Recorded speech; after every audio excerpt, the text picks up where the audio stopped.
Hi, my name is Maggie. And I'm Sydney. We're educators for the Smithsonian's Museum on Main Street program.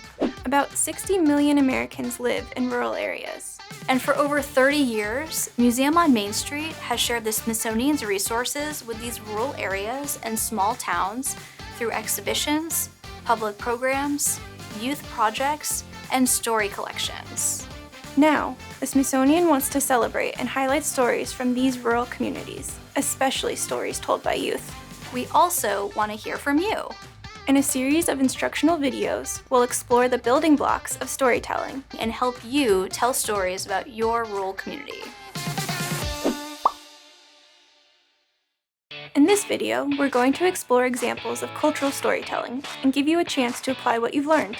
You've probably heard examples of cultural stories before. Cultural storytelling is important because in many cases they're first-hand accounts of lived experiences. They're not scripted. Instead, cultural stories rely on natural dialogue, like this example of Dixie Locke Emmons recalling her first date with Elvis Presley.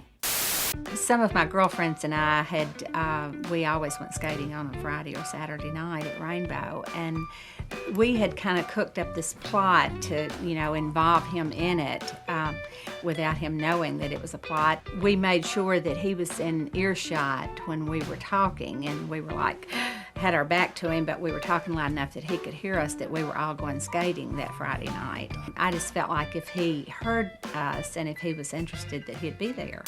Cultural stories can be about everyday experiences. They don't have to be about historical or significant events. They can be about music, local places, school, food, television, sports, nature, family, work, or even growing up. Anyone can tell a cultural story, even you. When you are telling your own cultural stories, keep this in mind. Cultural stories are not always written and recorded by a professional journalist in the field or a voice of authority. These stories don't rely on exact dates, and not every detail in the story might be considered fact, because you're relying on memory. Now it's your turn. Write your own cultural story based on a personal experience that you've had. Start by choosing a topic for your story.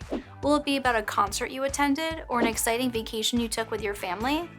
Then, write your story down and include as much detail as you remember, and share it with a neighbor, classmate, teacher, or friend.